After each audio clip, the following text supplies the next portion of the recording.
Sejam todos bem-vindos e bem-vindas ao Enem Mix, ciclo de palestras de motivação, Enem, chego junto, chego... Tá fraco, viu? Vamos de novo? Enem, chego junto, chego... Ótimo! O projeto Enem Mix, ele tem como objetivo provocar os alunos do ensino médio a refletirem sobre suas habilidades e sobre as suas aptidões. Em busca do autoconhecimento, é fundamental para qualquer jovem escolher com mais segurança e dentro de uma perspectiva de projeto de vida a sua futura profissão. Nesse primeiro momento do Enem Mix, vocês vão ter duas palestras, uma minha e uma do Felipe Rima, e além de todas esse show de talentos das próprias escolas de vocês.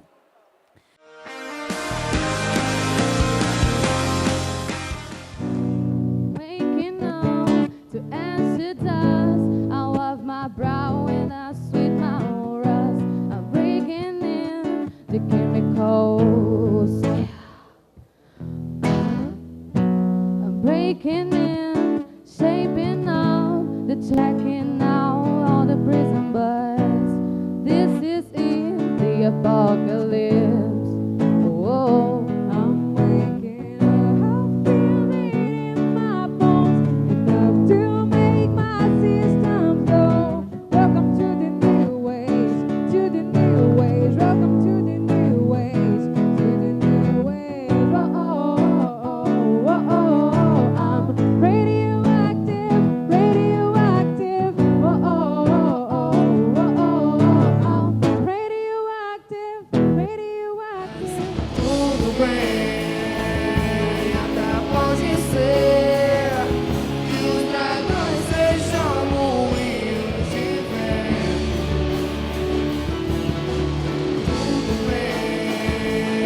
Seja o que for, seja por amor às causas perdidas, por amor às causas perdidas, por amor às causas perdidas. Quem aqui tem um sonho de entrar numa faculdade, levanta a mão. Quem aqui conhece alguém que está aqui hoje, que você conhece o sonho dessa pessoa e qual o curso que ele quer fazer? Toca nele, com essa mão encosta nele, com a mão direita encosta nele. Esqueci de dizer, o nome dessa brincadeira é tocou, colou. Não pode mais soltar. Quem aqui conhece alguém que não está aqui, mas que também tem um sonho e você sabe qual é o curso que ele quer fazer? Levanta a outra mão, a outra mão. Levanta a outra mão. Gente, vocês têm duas mãos, então se uma está colada, tem uma outra mão. Toca em uma pessoa que está aí perto e que represente essa pessoa. Que não seja a pessoa que você tocou. Tocou? Agora, as duas mãos estão aí grudadas? Então, agora, com o pé direito, você tem um amigo ou uma amiga que tem um sonho, mas de entrar em uma faculdade ou fazer um curso, mas ainda não decidiu ou está em dúvida qual curso. Você vai encostar o teu pé direito em alguém que está aí perto. Se essa pessoa estiver aí perto, você cola nele. Tocou, colou. E agora, você vai escolher alguém. Você vai escolher alguém que representa aquela pessoa que não conseguiu, perdeu a data, teve algum imprevisto e não conseguiu se inscrever no Enem. E você vai colocar sua cabeça no ombro da pessoa que estiver mais próxima, que vai representar essa pessoa. Tocou, colou. Agora, você com o pé esquerdo vai dar um pulo e um mortal de costa. Não dá? Ótimo! Brincadeira, pessoal. O que eu quero trazer? Podem sentar. Tocou, colou. Ela mostra pra gente o quanto a gente pode estar conectado com outras pessoas. E o fato da gente conhecer o sonho de outras pessoas e as pessoas conhecerem os nossos sonhos, nos aproximam do nosso sonho. O que me traz aqui hoje para falar com vocês é um sonho. Meu nome, eu sou muito conhecido pelo meu nome e meu sobrenome, que é Pamela Gaino. Eu já tive o privilégio de compartilhar o sonho com muitos jovens mesmo. Assim, eu já perdi a conta, até a última vez que eu tinha uma conta, de jovens que me ouviram falar, já passaram dos 50 mil. E que eu acompanhei em algum projeto, foram mais de 20 mil jovens. E eu quero contar um pouquinho da minha história. Eu nasci e cresci, o meu sotaque já diz, né, que eu não sou cearense, eu sou paulistana, nascida, crescida e criada em uma comunidade chamada Parelheiros. Parelheiros fica no extremo sul de São Paulo. Pense em um bairro da sua cidade, aquele bairro que é o bairro mais distante. O bairro mais distante da cidade de São Paulo, isso é Parelheiros. É um lugar que chega bem e bem depois. Tudo demora para chegar em Parelheiros. Não é só o ônibus que quase roda a cidade inteira para chegar em Parelheiros. A educação demora a chegar em Parelheiros. A saúde demora a chegar em Parelheiros. A educação demora a chegar em Parelheiros. E eu nasci nessa comunidade. Uma comunidade pobre, uma comunidade com diversos desafios sociais. E quando eu nasci, eu já nasci meio que no coletivo. Eu costumo dizer que eu já nasci no coletivo, porque quando eu nasci, os meus pais trabalhavam em uma organização social e que era um orfanato. E eu já nasci numa casa tendo 15 irmãos e uma irmã. Porque todas as crianças que chegavam, todos os adolescentes que chegavam com algum tipo de problema, ou problema familiar, ou um problema com uso de drogas, e que chegavam nessa organização social que era um orfanato, eles não permaneciam nessa organização, porque essa organização era para pessoas, para crianças menores. Então os meus pais, com um coração muito de pai e mãe, começaram a trazer e cuidar, diante de uma proposta dessa organização, desses jovens, desses adolescentes dentro de casa. E aí, quando eu nasci, a casa eu sou a mais nova, então a casa já era cheia. Pamela, os seus pais fizeram isso porque os seus pais tinham dinheiro? Não. Os meus pais trabalhavam para essa organização social e essa organização pagava na época um salário mínimo para eles e eles viviam de doação de roupa, de doação de alimento. E aí eu nasci e cresci nessa comunidade. Com 5 anos de idade, eu decidi o que eu ia fazer na minha vida. Eu olhei para o meu pai e disse a ele, eu tenho um sonho. E ele disse, qual é o seu sonho? E aí eu disse, quando eu crescer e ficar grande, eu vou para a África. Hã? Meu pai deve ter ficado pensando, essa pessoinha desse tamanho não sabe nem que o centro de São Paulo fica a 2h30 de Parelheiros. Quem dirá, ela não tem dimensão do que ela está falando. E aí ele me perguntou, e o que você vai fazer lá? Aí eu disse, eu vou ajudar as crianças. Porque eu vi os meus pais ajudando as crianças na minha comunidade, e aí eu disse, eu vou ajudar as crianças.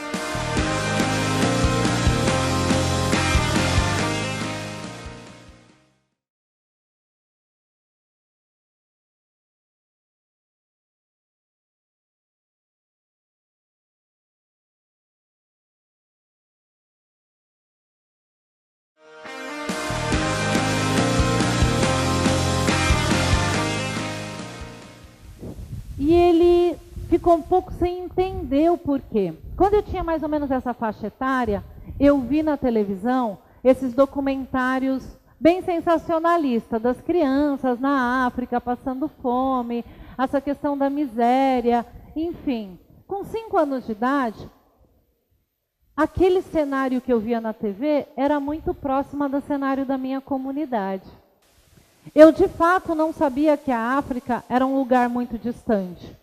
Eu achava que a África era ali perto de casa, porque eu sempre via os meus pais ajudando as crianças, sempre via os meus pais fazendo algo em prol da minha comunidade, e aquilo que eu tinha visto na TV era muito próxima da realidade da minha comunidade. Então eu não achava que a África era um lugar distante, eu achava que a África era tipo um bairro do lado da minha casa.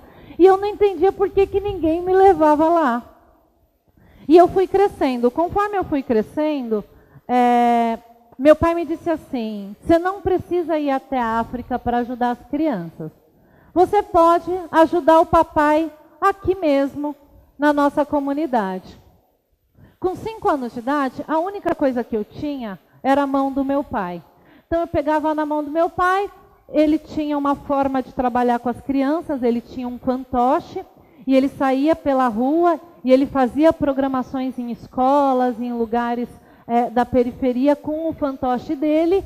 E aí eu comecei a perceber que era meu pai que fazia a voz do fantoche. E aí eu percebi que se ele podia fazer, eu também podia. E aí eu comecei com os meus primeiros fantoches a contar a história, do meu jeito, com a minha idade, com aquilo que eu podia fazer e com aquilo que eu sabia fazer. E aí eu fui crescendo, e aí eu comecei a descobrir que a África não era do lado da minha casa.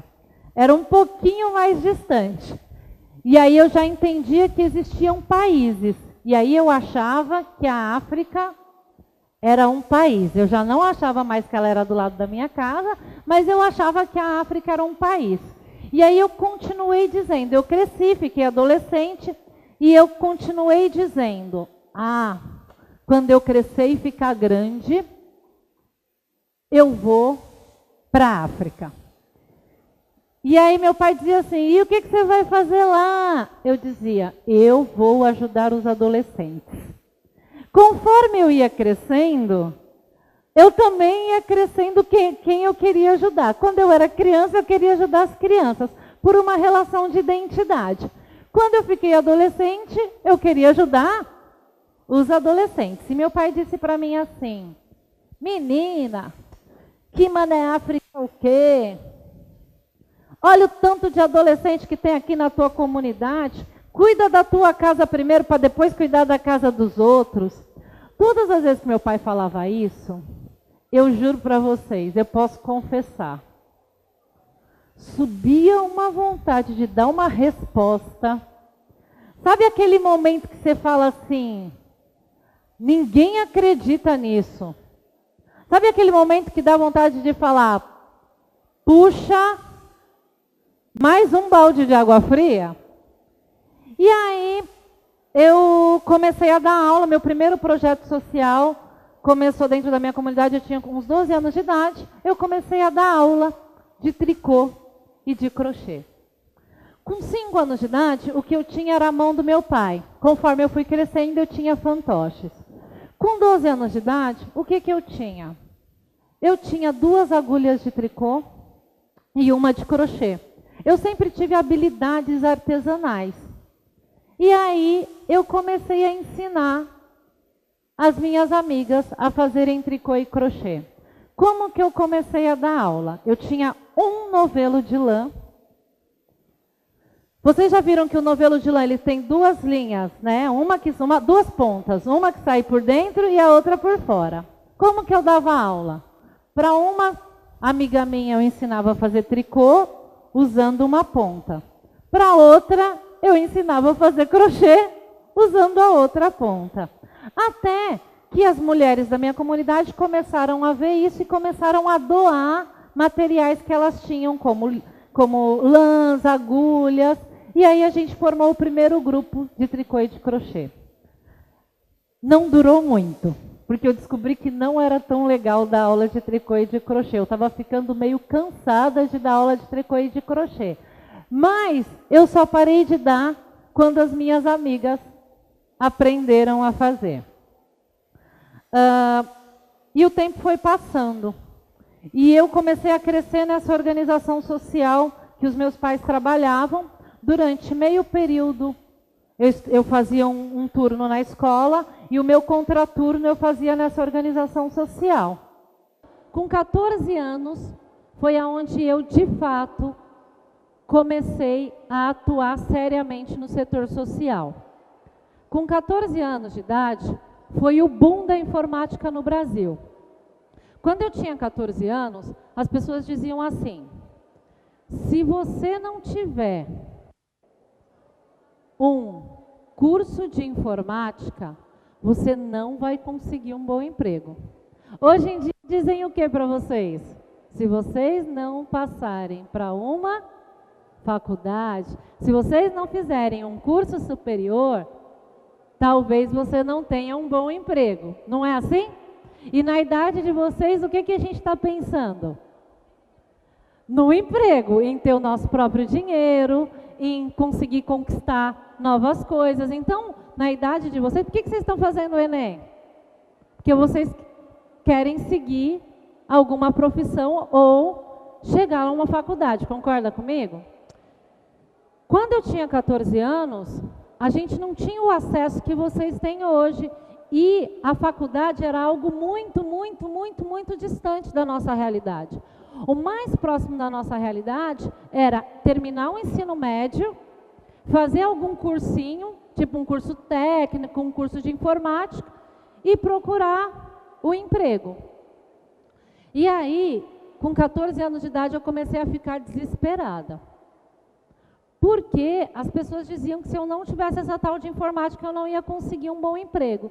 E como Parelheiros era muito distante, e tudo em Parelheiros chega bem depois, não existia cursos de informática em Parelheiros. E não existiam cursos de informática no 0800. Todo o curso de informática era pago. E o curso de informática mais próximo da minha casa era quase 2 horas da minha casa. E aí foi na organização social, um dia ganhou 2 computadores. E aí eu aprendi a mexer num tal de pente, não é o pente de cabelo, é um programa que talvez... Quem aqui conhece o pente? Ufa, até tem mais gente que conhece. Mas na minha época, o pente era a sensação do desenho. Hoje vocês têm Illustrator, CorelDRAW, e antigamente era o pente. E eu comecei mexendo no pente. E aí a organização de 2 computadores ganhou mais 4, e eu comecei, na minha organização, a dar aula de informática. O primeiro grupo que eu dei foi de crianças menores, pequenas, e aí uma professora, todos nós temos na vida aquele professor que vai fazer de tudo para que o acesso chegue a você. Não importa se não seja o trabalho dele, não importa se ele tem a formação para aquilo ou não, você pode ter certeza, se você colocar na tua cabeça aí, você vai visualizar um professor que tem na escola de vocês, que ele vai além de dar aula de português e de matemática. Ele é aquele professor que vai passar a madrugada inteira tentando lhe inscrever no Enem, se você não conseguir. Ele é aquele professor que vai abrir mão do final de semana dele para ir lhe ajudar a estudar. Ele é aquele professor que vai ficar no contraturno com você quando você tiver um problema. E eu tinha uma professora assim, que ela percebeu que essa tal de informática era importante e ela não era formada nisso, e ela foi aprender essa tal de informática e voltou para a organização social, e foi aí que começou o primeiro curso de informática gratuito na minha comunidade. E ela me chamou para fazer parte disso. E com 14 anos de idade, eu comecei a dar aula de informática. Essa professora me ajudou com todos os meus medos, com todas as minhas inseguranças, e eu dei aula durante 8 anos na minha comunidade. Eu tive aproximadamente 1.200 alunos, um pouco mais do que o número de alunos que tem nesse espaço hoje. Mas foi na sala de informática que eu continuei sonhando. E aí, eu já estava grande, eu já não podia dizer mais. Quando eu crescer, eu vou até o continente africano, porque aí eu já sabia que era um continente. Já sabia mais que não era a África, não era um país e que era um continente. Mas eu continuava com esse sonho. O Enem Mix mostrou para os alunos que é possível realizar sonho. O tão temido sonho e apavorante sonho de entrar dentro da universidade, que a gente sabe que no terceiro ano do ensino médio o aluno passa por muita pressão, tanto por parte da escola, como dentro de casa, pela família. E mostrou que é possível sim realizar esse sonho, que mostrou pessoas que tiveram a oportunidade de fazer isso, mostrou o quanto é importante realizar metas e, antes de tudo, acreditar em si, e mostrou o quanto o estudo é oportunidade para a gente crescer. Para mim, o evento Enem Mix foi espetacular. Vai trazer muita positividade para os alunos aqui de Crateús e os das regiões vizinhas que puderam comparecer a esse evento. Não só para o Enem, mas também para a vida desses alunos, contando suas histórias, os sonhos realizados e tudo de bom.